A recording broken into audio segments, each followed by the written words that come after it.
Chapter 5 Showdown for Others. Snot Rod, Molly, and DJ were looking for clues. Anything yet? Asked Molly. No, Snot Rod replied. There has to be something, said DJ. Boost wouldn't send us down here for no reason. Maybe there's another hidden path that we are not seeing, said Molly. That's possible, said Snot Rod. I'm gonna look over where we came from, said DJ. You two hang out here. DJ headed back down the path they took to get to the open fields. Boost, we're looking for the menorah, but we can't seem to find anything in the fields, radioed DJ. Boost didn't respond. I am backtracking in case we missed something, DJ added. Still no response. Am I still out of range? Asked DJ. I thought I had a signal here.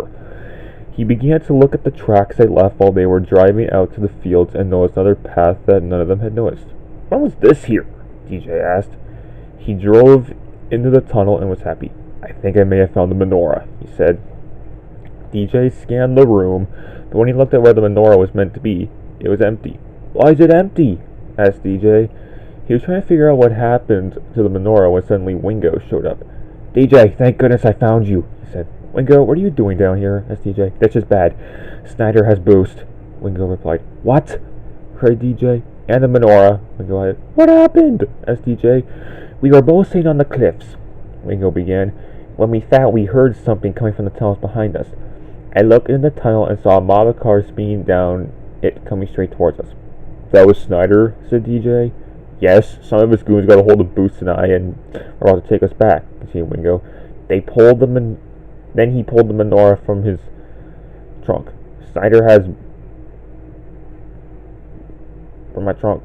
Boost and the menorah, cried DJ. Luckily I managed to escape, but Boost didn't, had Wingo. And now we have to go back for him. You get started while I go get Molly and Snot Rod, said DJ. Okay, then you three catch up to me and we'll save Boost, said Wingo. Wingo and DJ split up once they got out of the fork, and DJ went straight for Molly and Snot Rod. He was relieved to see they were completely fine. Whoa, DJ, something wrong? Snot Rod asked. Yes. Wingo came down and told me that Snyder has gotten Boost and the menorah, DJ replied. What? Exclaimed Molly and Snot Rod together. Apparently they were waiting for us when they got ambushed by Snyder, began DJ. Wingo managed to escape, but Boost is in trouble. The three of them followed DJ back the way towards Wingo, with DJ explaining everything Wingo had told him. I'm just glad Wingo made it out okay, said Molly. Same here, added Snot Rod. I did find another path that we didn't notice the first time we drove through here, said DJ. But Snyder having the menorah could explain why I was not there. Snyder and Kent were holding Boost between them. Easy, Kent. I want this slave alive, said Snyder. What do you plan on doing? Asked Kent. You will see, Snyder replied.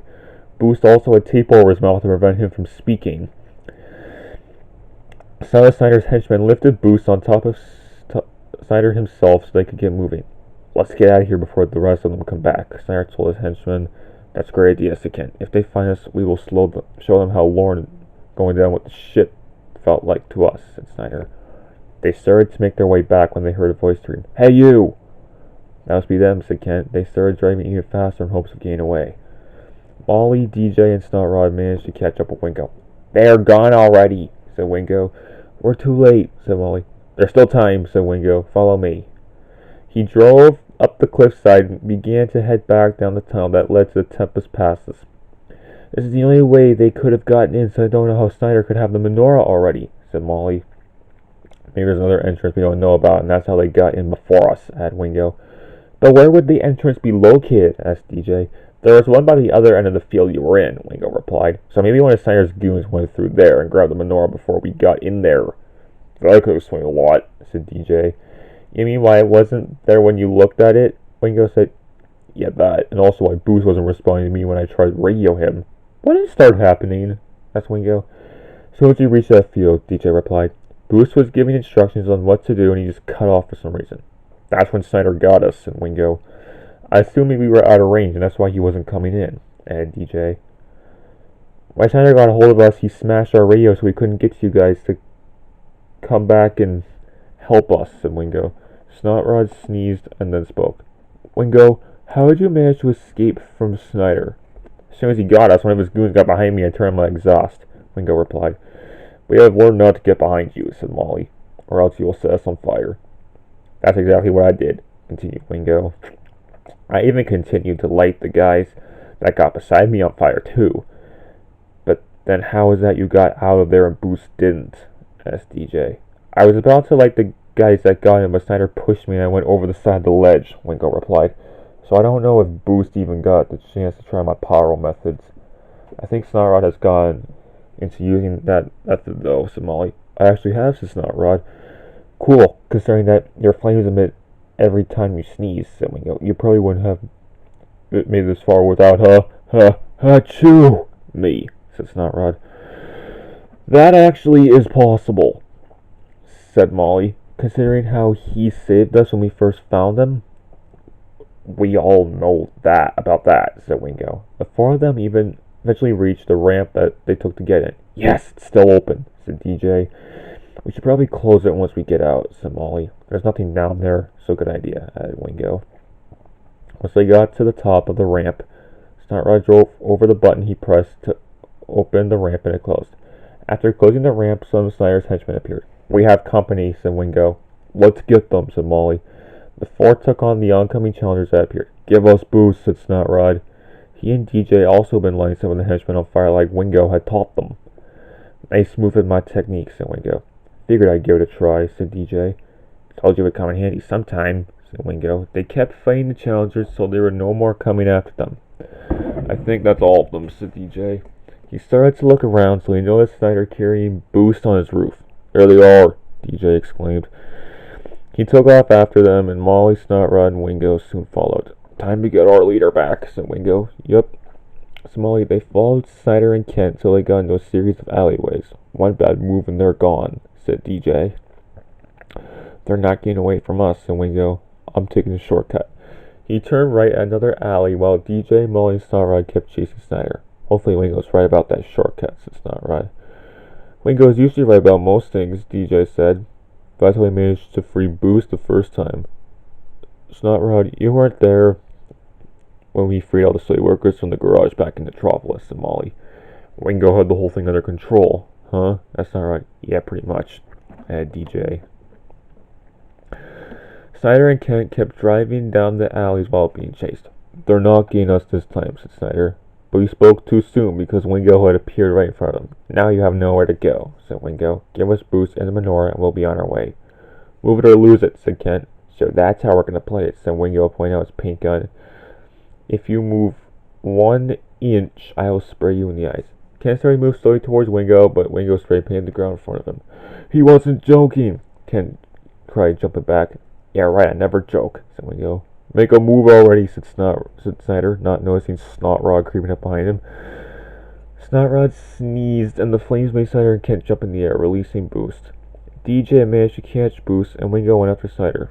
Kent tried to stop him, but he sprayed him with his paint gun. Kent yelled in pain, then Wingo lit him on fire with his exhaust pipes.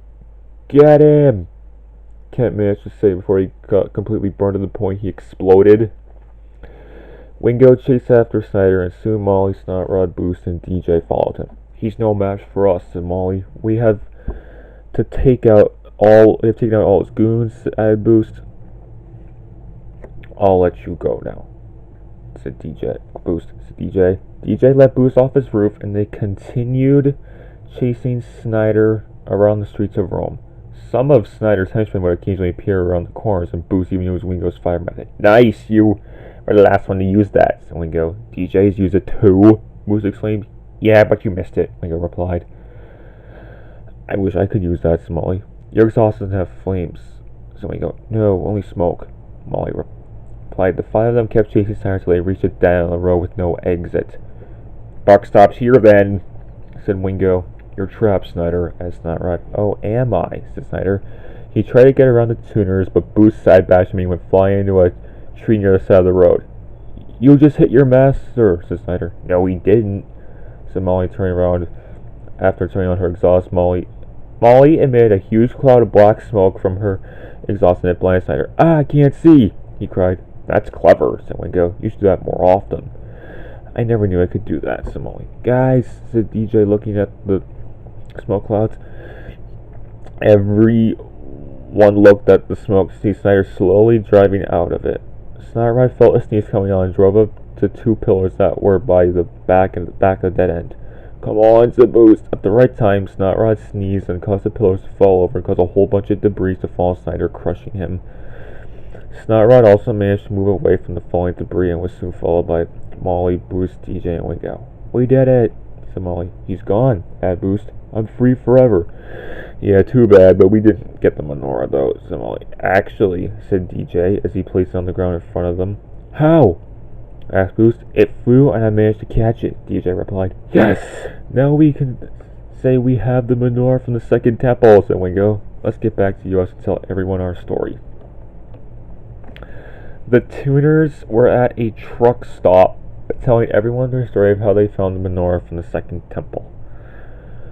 And that is how we found this thing, said Molly, showing the menorah to everyone. A green semi-truck was amused and even opened its trailer, and a green 1986 Buick Regal with a big mustache and sponsors all over him, including a hostile takeover bank one on his hood and the number 86 on his sides and roof, came out.